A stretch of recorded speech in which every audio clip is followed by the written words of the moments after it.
Hey, Charlie here. Hope you had a great Thanksgiving. I'm sitting here in my home office in Franklin. We stayed here. We didn't travel. It was really low-key, just a great time hanging out with some of our best and oldest friends here in Nashville. So that was great. Just hanging out, cooking good food. Had a really relaxing, peaceful time. Speaking of great food, I don't know if you saw, Chef Gordon Ramsay posted a picture of me on his Instagram account. So I'm going to link that up below for you guys.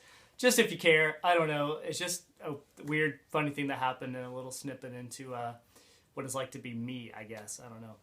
This is the bonus video I was talking about in my buying versus renting video that I did. And we're talking about education today and how I think realtors have this wrong, that the buying versus renting discussion is not a real estate question. It should be more of a personal finance question. So in coming out of college with all the student loan debt, how does that relate into buying a home? So it is a real estate video today, but kind of just indirectly, because I want to talk about as it pertains to personal finance more so. So here are the scenarios. The biggest thing that high school students are being marketed to every week across the country in the midst of all the technology and stuff that's out there to market to teenagers, what's the biggest thing? It's college. It's education. I'm not saying education is bad. I have a 4-year degree. So does my wife, Tanya, who's sitting right here. I'm not even saying that student loans are bad. I think they are, in some cases, necessary and useful. And in other cases, I think it's just kind of selling the product or idea of college. But when it's the biggest thing that's being marketed to teenagers, I think it should really draw our attention in and have us start asking, okay, we're selling this great experience, this educational arena for the next generation to be trained up and then to move into the workforce. So when students are entering college, I saw a statistic this week that said the average student graduates with $20,000 to $25,000 worth of school debt. I thought that statistic was actually really low.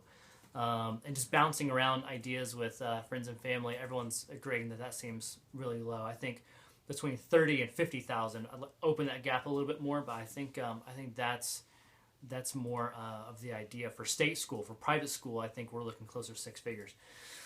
But graduate college, get that entry-level job, start, and then all of a sudden buying a home is a little harder to do because you have this giant amount of debt in your name. It doesn't make it impossible to get a loan. It just makes it different and sometimes harder. So here's the scenario. If you have this student loan debt and you're paying a lot on it every month to bring, of course, to pay that debt off as fast as you can, it's actually harder for you to get a loan, though you are responsibly taking care of that debt, because it affects your debt to income ratio. How much debt are you paying toward every month, and then what's left over? If what's left over or if the debt you're paying out is more than 43% of your net income, then that will usually either disqualify or make it really difficult for you to get a home loan.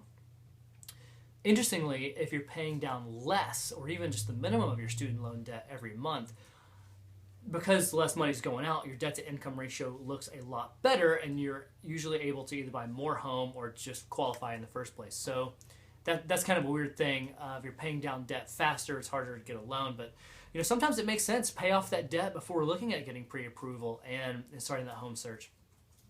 So that's what I wanted to talk about, was really just that debt to income ratio today. It's something that we need to be putting a lot of attention into and educating, I think, the high school students or maybe even middle school students about, and kind of debunk this idea that you can take out these big student loans, graduate, get an entry-level job, and then immediately being able to qualify to buy a house.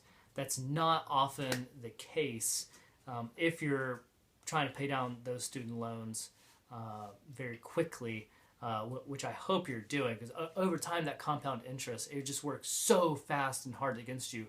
If you have $50,000 worth of school debt, you can end up paying $100,000 without even blinking on it. So, all right, let's keep that stuff in mind.